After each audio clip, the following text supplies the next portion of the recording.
बघा, history of Indian railway, भारतीय रेल्वेचा इतिहास आपण बघणार आहेत. काय बघणार आहेत? भारतीय रेल्वेचा इतिहास. ॲक्च्युली हे डिटेल तुमच्या सिलेबसला नाही, परंतु तुम्हाला भारतीय रेल्वेचा इतिहास माहीत असणं आवश्यक. तर भारतामध्ये पहिली रेल्वे जी आहे 16 एप्रिल 1853 साली पहिली रेल्वे ठाणे टू मुंबई धावली होती. आता रेल्वेची सुरुवात जर म्हणता तुम्ही तर अगदी 40 म्हणजे 1940 पासूनच कलकत्त्यामध्ये रेल्वे इंजिन, रेल्वे बोगी हे ते बनवण्याचं काम चालू झालं होतं आणि पुढचे 13 वर्ष लागले त्याला पहिली रेल्वे धावायला. आणि ती कुठं धावली? ठाणे टू मुंबई. म्हणजे कलकत्त्यापासून मुंबई आणि चेन्नई, दिल्ली हे जे मेन 4 सिटी आहेत, ह्या सगळ्या ठिकाणी रेल्वेचा विकास ईस्ट इंडिया कंपनीकडून नंतर ब्रिटिश सरकारने जी सत्ता घेतली होती त्या सत्तेने सुरुवात केली होती. परंतु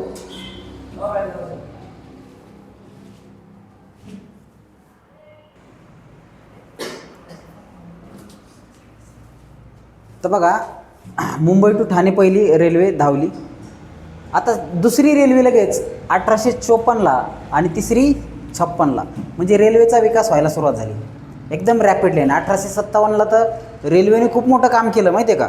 एका ठिकाणाहून दुसऱ्या ठिकाणी ब्रिटिश सैन्य पोहोचवण्याचं काम रेल्वेने केलं. म्हणून 1857चा उठाव भारतामध्ये जो उठाव होता तो आपण हारलो आणि ब्रिटिश सरकार काय झालं, विजयी झालं.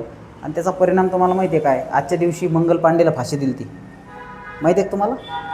1857 8 एप्रिल 1857ला मंगल पांडेला फाशी दिली होती आणि त्याच्यामुळं खरंच उठावाला सुरुवात झाली ती. तर ही आहे. आता बघा, खरा इलेक्ट्रिक ट्रॅक 1925ला म्हणजे 1853ला पहिली रेल्वे धावली आणि 1925ला इलेक्ट्रिफाय ट्रेन धावली पहिली. येतं लक्षात? आणि सेकंड रेल्वे मग पहिली रेल्वे मुंबई टू कुर्ला.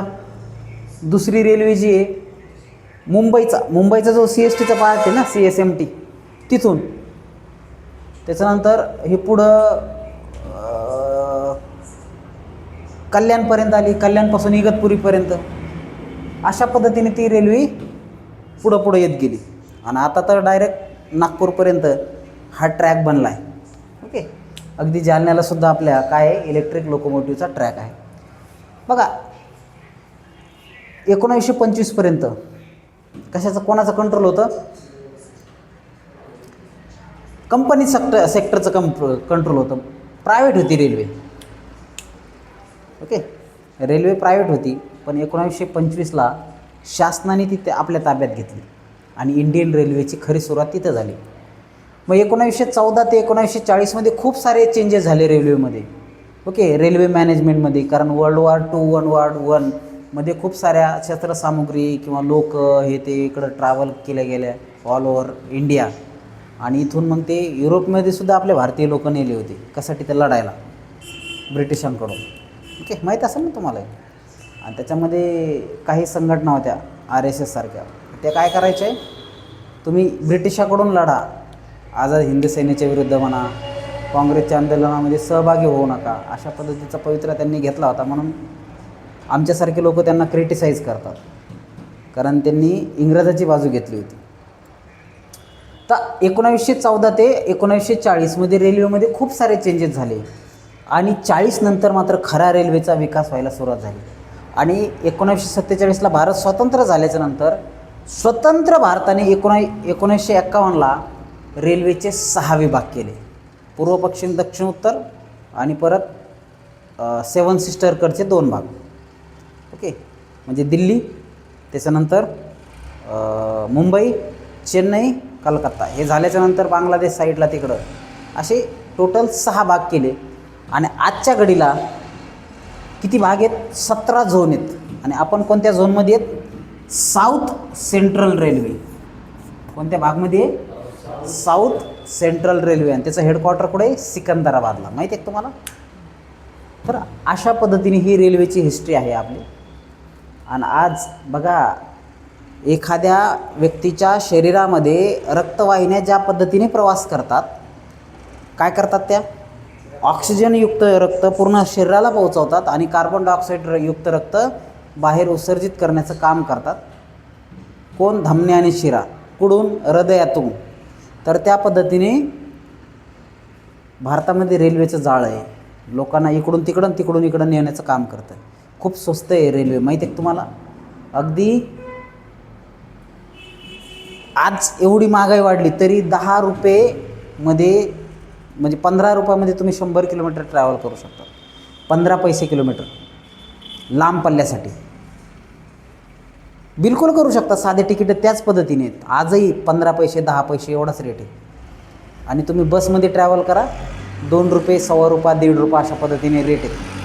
त्यात बी वेगवेगळ्या बसचा वेगवेगळा रेट. तसं ट्रेनचा बी आहे. वंदे भारत एक्सप्रेसने जर गेले ना तुम्ही तर तुम्हाला त्या पद्धतीने एकदम जबरदस्त तिकीट लागते. ओके, चला आता रेल्वेच्या आयडियल रिक्वायरमेंट काय. What are the different ideal requirement of railway. First, high starting torque. Starting torque खूप जास्त पाहिजे, कारण खूप सारे लोक बसतात रेल्वेमध्ये. ते ओढण्यासाठी ट्रॅक्टिव्ह एफर्ट जास्त लागत, म्हणून high starting torque with moderate current.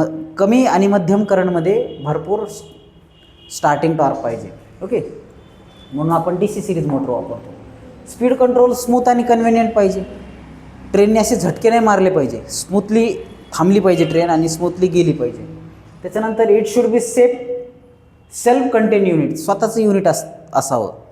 त्याला ओढणारं तिसरं हे नाही पाहिजे. ओके, आणि साईज ही कॉम्पॅक्ट पाहिजे. खूप मोठी नको, खूप छोटी नको. एक कॉम्पॅक्ट साईज पाहिजे. त्याच्यामध्ये तुम्हाला ट्रॅव्हल करता आलं पाहिजे, सेफली करता आलं पाहिजे. त्याच्यानंतर इट शुड विस्टँड टेम्पररी ओव्हरलोड. थोडा ओव्हरलोड जरी झाला तरी त्यांनी ते सहन करायला पाहिजे. ओके, त्याच्यानंतर इफिशियन्सी हाय पाहिजे, लॉसेस कमी होतील. त्याच्यानंतर braking system should be effective, आणि त्यातली त्यात रिजनरेटिव्ह ब्रेकिंग पाहिजे, जेणेकरून इलेक्ट्रिसिटी जनरेट बी होईल आणि पॅसेंजरला कन्व्हिनियंट होईल ते. Okay, the braking energy should be utilize for regenerative braking. ती ब्रेकिंग एनर्जी जी आहे ब्रेक करायची, ती एनर्जीतून त्या रेल्वेचे रेल्वेचे दिवे आणि फॅन वगैरे ज्या सिस्टीम आहेत त्या चालल्या पाहिजे. सॉकेट आउटलेट, चार्जिंग बिर्जिंग हे चाललं पाहिजे. तर त्यासाठी आपण रिजनरेटिव्ह ब्रेकिंग वापरावं. त्याच्यानंतर operation should be clean and should not involve smoke dust. याच्यामध्ये धूळ वगैरे काही नसावं. स्मूथ ऑपरेशन आणि चांगलं ऑपरेशन असावं. त्याच्यानंतर acceleration and deceleration should be smooth with optimum time. एकदम कमी वेळात ॲक्सेलरेशन आणि स्टार्टिंग आणि स्टॉपिंग स्मूथ व्हायला पाहिजे. फ्री रनिंग पण प्रॉपर पाहिजे. ह्या सगळ्या जर गोष्टी असेल तर इलेक्ट्रिक लोकोमोटिव्ह ही खूप कन्व्हिनियंट आहे. तसं बघितलं तर लालपरी म्हणजे तुमची ST, स्टेट गव्हर्नमेंटचं स्टेट ट्रान्सपोर्टेशन. त्याच्यापेक्षा रेल्वे सेंट्रल गव्हर्नमेंटमध्ये येते. सेंट्रल गव्हर्नमेंटचंच कंट्रोलिंग असतं. खूप चांगली आहे, खूप चांगली आहे. भले तुम्हाला आदळत नाही, वदळत नाही, बऱ्याच गोष्टी आहेत. वेअर अँड टेअर नसते, स्मोक नसते. त्याचे रूल्स अँड रेग्युलेशन आहेत. टायमावर येतात गाड्या, टायमावर. इथं कसं आहे, फुल झाली तर लगेच जातात. तसं त्यांचं काही घेणं नाही. त्यांना किती फुल हो, त्या टायमाला गाडी येते. किती फुल होऊन, किती ओव्हरफ्लो होऊन, किती मोकळे जरी असले तरी ती ट्रेन जातातच. इथं मोकळी जर एक पॅसेंजर नाही आला तर ST जात नाही. आणि खूप फुल भरली तर ते कोणाला पुन्हा घेत नाहीत. तसं रेल्वेमध्ये नाही. रेल्वे ही भारताची सर्वात मोठी सर्व्हिस इंडस्ट्री आहे. 15 कोटी लोक डायरेक्टली आणि इनडायरेक्टली यासाठी की त्याच्याहून काही माल ट्रान्सफर करणं, इकडून तिकडं सर्व्हिसला जाणं, अशा पद्धतीचे कामं हे लोक तिथं करतात. आणि सगळ्यात जास्त सर्व्हिस देणारी इंडस्ट्री आहे. TC पासून तर रेल्वे मिनिस्टरपर्यंत खूप सारे लोक कनेक्टेड आहेत. येतं लक्षात.